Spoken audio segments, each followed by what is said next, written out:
Genesis chapter 38. It happened at that time that Judah went down from his brothers and turned aside to a certain Adullamite, whose name was Hira. There Judah saw the daughter of a certain Canaanite, whose name was Shua. He took her and went into her, and she conceived and bore a son, and he called his name She conceived again and bore a son, and she called his name Onan. Yet again she bore a son, and she called his name Shelah. Judah was in Chezib when she bore him. And Judah took a wife for his firstborn, and her name was Tamar. But Judah's firstborn, was wicked in the sight of the Lord, and the Lord put him to death. Then Judah said to Onan, "Go in to your brother's wife, and perform the duty of a brother-in-law to her, and raise up offspring for your brother." But Onan knew that the offspring would not be his. So whenever he went in to his brother's wife, he would waste the semen on the ground, so as not to give offspring to his brother. And what he did was wicked in the sight of the Lord, and he put him to death also. Then Judah said to Tamar, his daughter-in-law, "Remain a widow in your father's house, till Shelah, my son, grows up." For he feared that he would die, like his brothers. So Tamar went and remained in her father's house. In the course of time, the wife of Judah, Shua's daughter, died. When Judah was comforted, he went up to Timnah to his sheep shearers, he and his friend Hira the Adullamite.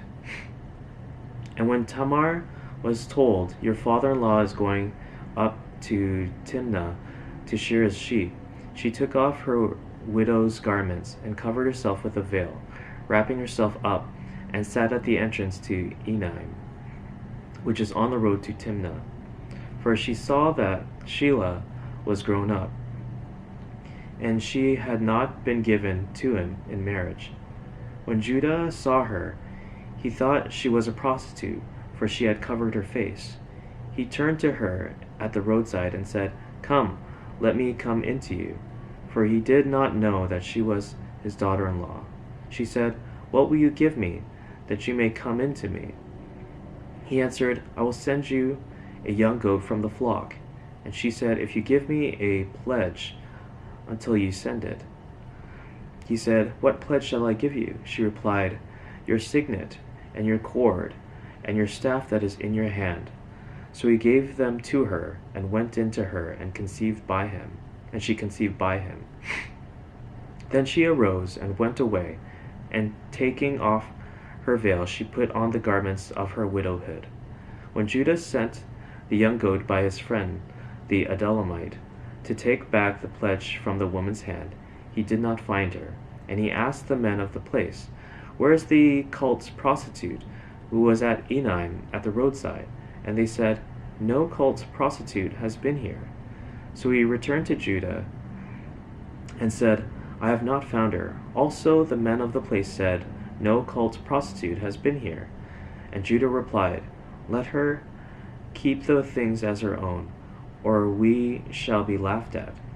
You see, I sent this young goat, and you did not find her." About 3 months later, Judah was told, "Tamar, your daughter-in-law, has been immoral. Moreover, she is pregnant by immorality." And Judah said, "Bring her out, and let her be burned." As she was being brought out, she sent word to her father-in-law, "By the man to whom these belong, I am pregnant." And she said, "Please identify whose these are, the signet and the cord and the staff." Then Judah identified them and said, "She is more righteous than I, since I did not give her to my son Shelah." And he did not know her again. When the time of her labor came, there were twins in her womb. And when she was in labor, one put out a hand, and the midwife took and tied a scarlet thread on his hand, saying, "This one came out first." But as he drew back his hand, behold, his brother came out. And she said, "What a breach you have made for yourself." Therefore his name was called Perez. Afterward his brother came out with the scarlet thread on his hand, and his name was called Zerah. Chapter 39. Now Joseph had been brought down to Egypt, and Potiphar, an officer of Pharaoh, the captain of the guard, an Egyptian, had bought him from the Ishmaelites, who had brought him down there. The Lord was with Joseph, and he became a successful man, and he was in the house of his Egyptian master. His master saw that the Lord was with him, and that the Lord caused all that he did to succeed in his hands. So Joseph found favor in his sight, and attended him. And he made him overseer of his house, and put him in charge of all that he had. From the time that he made him overseer in his house, and over all that he had, the Lord blessed the Egyptian's house for Joseph's sake. The blessing of the Lord was on all that he had, in house and field. So he left all that he had in Joseph's charge, and because of him he had no concern about anything but the food he ate. Now Joseph was handsome in form and appearance, and after a time his master's wife cast her eyes on Joseph, and said, "Lie with me." But he refused, and said to his master's wife, "Behold, because of my master has no concern about anything in the house, and he has put everything that he has in my charge.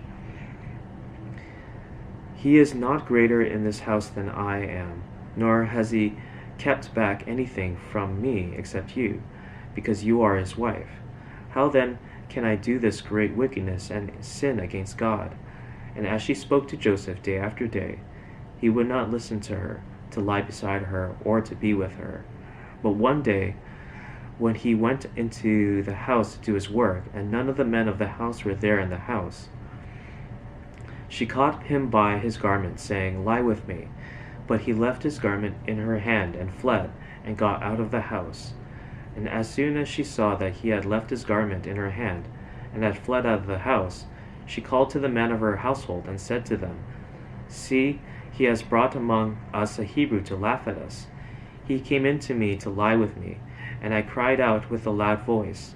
And as soon as he heard that I lifted up my voice and cried out, he left his garment beside me and fled, and got out of the house.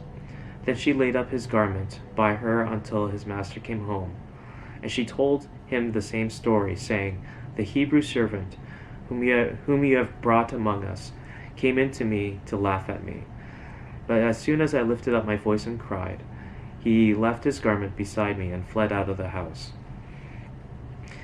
As soon as his master heard the words of his wife spoke to him, "This is the way your servant treated me," his anger was kindled.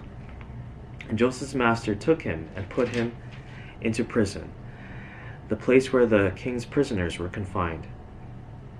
And he was there in prison. But the Lord was with Joseph, and showed him steadfast love, and gave him favor in the sight of the keeper of the prison. And the keeper of the prison put Joseph in charge of all the prisoners who were in the prison. Whatever was done there, he was the one who did it. The keeper of the prison paid no attention to anything that was in Joseph's charge, because the Lord was with him, and whatever he did, the Lord made it succeed. Chapter 40. Sometime after this, the cupbearer of the king of Egypt and his baker committed an offense against their lord, the king of Egypt. And Pharaoh was angry with his two officers, the chief cupbearer and the chief baker, and he put them in custody in the house of the captain of the guard, in the prison where Joseph was confined.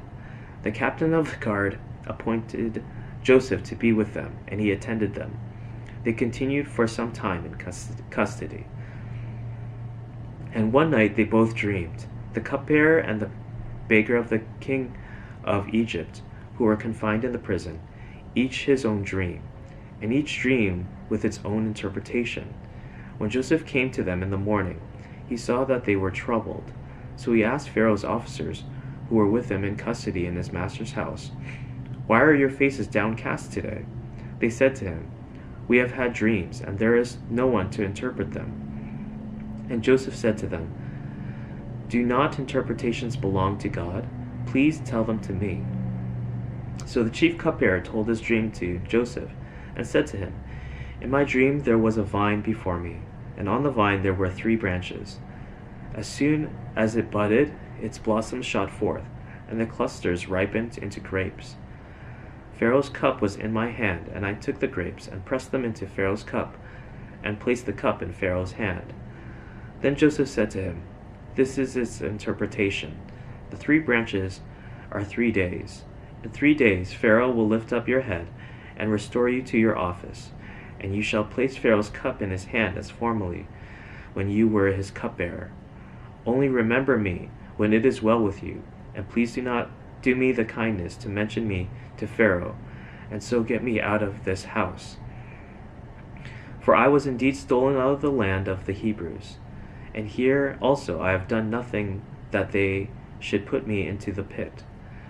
When the chief baker saw that the interpretation was favorable, he said to Joseph, "I also had a dream. There were 3 cake baskets on my head, and in the uppermost basket there were all sorts of baked food for Pharaoh, but the birds were eating it out of the basket on my head." And Joseph answered and said, "This is its interpretation. The 3 baskets are 3 days. In 3 days Pharaoh will lift up your head from you and hang you on a tree, and the birds will eat the flesh from you. On the 3rd day, when which was Pharaoh's birthday, he made a feast for all his servants, and lifted up the head of the chief cupbearer and the head of the chief baker among his servants. He restored the chief cupbearer to his position, and he placed the cup in Pharaoh's hand. But he hanged the chief baker, as Joseph had interpreted to them. Yet the chief cupbearer did not remember Joseph, but forgot him."